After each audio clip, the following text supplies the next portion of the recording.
তোমার আম্মা হুজুরকে গিয়ে বলো উনি যেন নিজে এসে আমাকে জিজ্ঞেস করেন। গুলি করবি তো আমারে কইতি, আমি তোর লিগে বুকটা পাইতা দিতাম। মোর জীবনের ভাবনা, হৃদয়ে সুখের দোলা। আসবার কালে আসলাম একা, যাইবার কালে যাব একা। মান্না এবং সালমান শাহ বাংলা সিনেমার দুই জনপ্রিয় সুপারস্টার, একজন ঢালিউডের স্বপ্নের নায়ক, আরেকজন ঢালিউডের সম্রাট। আমাদের আজকের আয়োজন বাংলা সিনেমার এই দুই মহানায়কদের নিয়ে।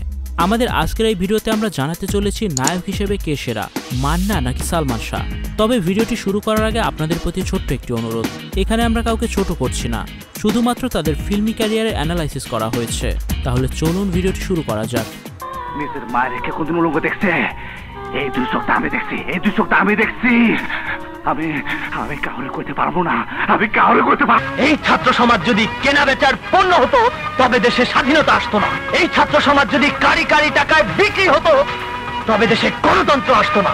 ক্যারিয়ারের প্রথম সময় মান্না এফডিসির নতুন মুখের সন্ধানে 1984 সালে তওবা সিনেমা দিয়ে তার ক্যারিয়ার শুরু করেন। তবে তার মুক্তিপ্রাপ্ত প্রথম সিনেমা হলো কাজী হায়াৎ পরিচালিত পাগলি।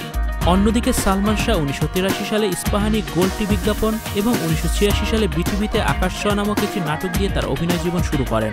সালমান শাহ অভিনীত প্রথম বাংলা সিনেমা হলো কিয়ামত থেকে কিয়ামত, যেটা 1993 সালে মুক্তি পায়। মান্না তার ক্যারিয়ারের প্রথম দিকে 5,000 থেকে সর্বোচ্চ 1 লাখ টাকা পারিশ্রমিক নিতেন। অন্যদিকে সালমান শাহ ক্যারিয়ারের প্রথম দিকে সিনেমা প্রতি 25,000 থেকে সর্বোচ্চ 5 লাখ টাকা পারিশ্রমিক নিতেন। ক্যারিয়ারের বর্তমান সময়, বর্তমানে সালমান শাহ এবং মান্না দুজনের প্রয়াণ, তাই তাদের বর্তমান পারিশ্রমিক বর্তমান ব্র্যান্ড ভ্যালু অনুযায়ী ধরা হবে। মান্নার ব্র্যান্ড ভ্যালু অনুযায়ী বর্তমানে তার পারিশ্রমিক সিনেমা প্রতি 80 লাখ থেকে সর্বোচ্চ 1,20,00,000 টাকা। অন্যদিকে সালমান শাহের ব্র্যান্ড ভ্যালু অনুযায়ী তার পারিশ্রমিক 1 কোটি থেকে সর্বোচ্চ 1.5 কোটি টাকা। শিক্ষাগত যোগ্যতা, সালমান শাহ ধানমন্ডির আরব মিশন স্কুল থেকে এসএসসি, আদমজি ক্যান্টনমেন্ট কলেজ থেকে এইচএসসি এবং ডক্টর মালিকা ডিগ্রি কলেজ থেকে বিকম পাশ করেছেন। অন্যদিকে মান্না এইচএসসি পাশ করেছেন। বিজ্ঞাপন, সালমান শাহ প্রতিটি বিজ্ঞাপনের জন্য 50,000 থেকে সর্বোচ্চ 1 লাখ টাকা পারিশ্রমিক নিতেন।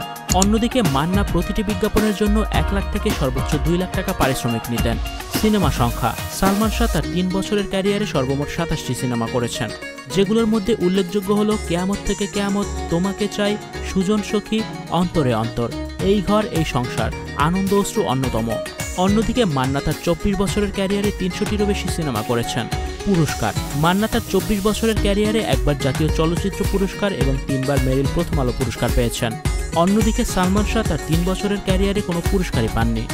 বাড়ি, মান্নার টাঙ্গাইলে পৈতৃক বাড়ি ছাড়াও ঢাকায় একটি বাড়ি রয়েছে, যেগুলোর আনুমানিক মূল্য হলো 10 কোটি থেকে 20 কোটি টাকা। অন্যদিকে সালমান শাহের ঢাকায় এবং সিলেটে বাড়ি রয়েছে, যেগুলোর আনুমানিক মূল্য হলো 50 কোটি থেকে 60 কোটি টাকা। মোট সম্পত্তি, বর্তমানে মান্নার মোট সম্পত্তির পরিমাণ হলো $5 মিলিয়ন। অন্যদিকে সালমান শাহের মোট সম্পত্তির পরিমাণ হলো $5 মিলিয়ন। স্টারডম, মহানায়ক মান্নাকে ওয়ান ম্যান ইন্ডাস্ট্রি বলা হতো। বৃদ্ধ থেকে যুবক, চায়ের দোকান থেকে মাল্টিপ্লেক্স, সব জায়গাতেই মান্না ছিল সমান জনপ্রিয়। মান্না আমজনতার নায়ক, আর তাই তো তাকে ঢালিউডের মেগাস্টার বলা হয়। তবে সালমান শাহ 3 বছরের ক্যারিয়ারে মাত্র 27টি সিনেমা দিয়ে পুরো একটি প্রজন্মকে তার ভক্ত বানিয়ে নিয়েছেন। সে তার এই 3 বছরের ক্যারিয়ারে যে পরিমাণ জনপ্রিয়তা পেয়েছেন তা অর্জন করতে মান্নার 24 বছর সময় লেগেছে। সালমান শাহ এবং মান্না দুজনই বাংলা সিনেমার 2 নক্ষত্র। তাদের অকাল প্রয়াণে বাংলা সিনেমার যে ক্ষতি হয়েছে তা বাংলা সিনেমা আজও কাটিয়ে উঠতে পারেনি।